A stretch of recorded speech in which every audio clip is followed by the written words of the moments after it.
छत्रपती संभाजीनगर महानगरपालिका निवडणुकीच्या अनुषंगानं निवडणूक विभागाच्या वतीनं जोरदार तयारी सुरू असल्याचे चित्र आपण पाहतोय। खरं तर 15 तारखेला जे आहे ते निवडणूक प्रक्रिया पार पडणार आहे, अर्थात 15 तारखेला जे ते मतदान पार पडणार आहे। मात्र त्यापूर्वी निवडणूक विभागाच्या वतीनं ही सगळी तयारी पाहतोय। छत्रपती संभाजीनगर शहरातील गरवारे IT पार्कात हे सगळे जे आहे ते निवडणूक विभागाचे अधिकारी कर्मचारी या ठिकाणी काम करताना आपल्याला पाहायला मिळतात आणि कुठेतरी तयारीसुद्धा आता अंतिम टप्प्यात आलं चित्र आपल्याला पाहायला मिळतं। या सगळ्या तयारी संदर्भात आपण छत्रपती संभाजीनगर महानगरपालिकेचे आयुक्त जी श्रीकांत यांच्यासोबत सुद्धा चर्चा करणार आहोत। सर, काय सांगाल, कशा पद्धतीने तयारी सुरू आहे?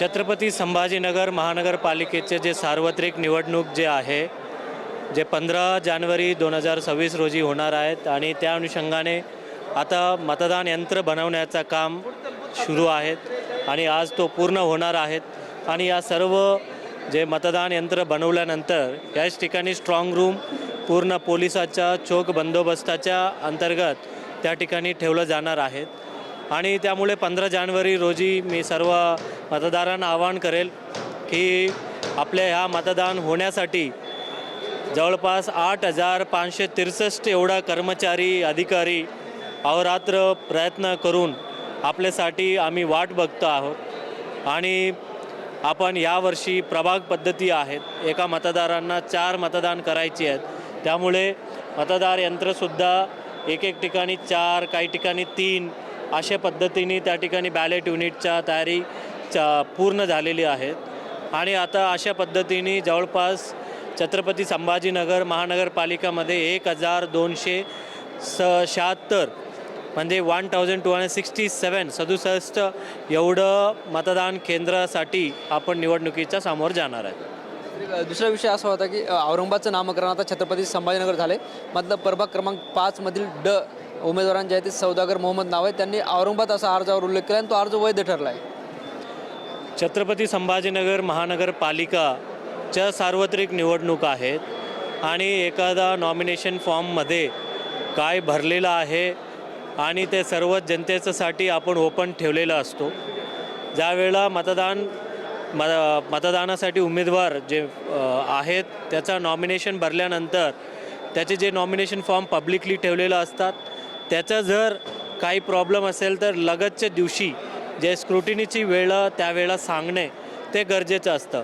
तरी यानंतर काही तक्रारी आमच्याकडे प्राप्त झालेल्या आहे आणि या तक्रारीचं आम्ही म्हणजे ओरलच तक्रारी आहेत, रितसर लेखी तक्रारी आजच एक सकाळीच प्राप्त झाला। त्या संबंधित आम्ही ॲडिशनल कमिशनर यांच्या मार्फत चौकशी करून योग्य रीतीने कायद्याचा सल्ला घेऊन कारवाई आम्ही करणार आहे। पण आपण मुख्य निवडणूक निर्णय अधिकारी आहेत महानगरपालिकेचे, खरं तरी कुठेतरी असंही बोललं जातं की राजकीय नेत्याकडून तेव्हा जे आहे ते औरंगाबाद नाव असताना ते तपासलं गेलं पाहिजे होतं। ते ह्या सर्व जे तपासणी काम करण्यासाठी 9 उपविभागीय अधिकारी दर्जाचा निवडणूक निर्णय अधिकाऱ्यांना निवडणूक आयोगाने नेमलेलं असतं आणि त्यांचे निर्णय तो अंतिम असतो आणि त्यानंतर जर एखादा तुमचा निर्णय पटले नाही ते हायकोर्टामध्ये पिटिशन दाखल करायचे असतात। ज्या गोष्टीला त्या एक कालमर्यादा असतो, त्या कालमर्यादेमध्ये जर तक्रारी आला असता त्यावेळेला आम्ही व्यवस्थित कारवाई केला असता। बरं, आता ज्या पद्धतीने तक्रार याच्यावर काय कारवाई होऊ शकते सर? त्या संदर्भात काय कायदेशीर आम्ही ओपिनियन घेऊ, आम्ही त्यानंतर पुढील कारवाई करू।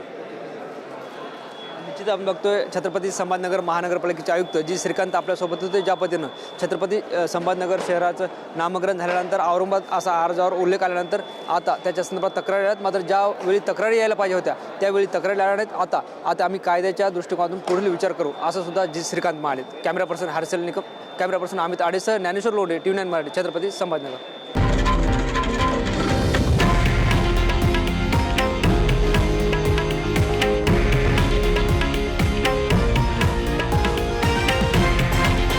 हे आहे देशातील नंबर 1 न्यूज नेटवर्क आणि आपण पाहत आहात TV9 मराठी, एकमेव।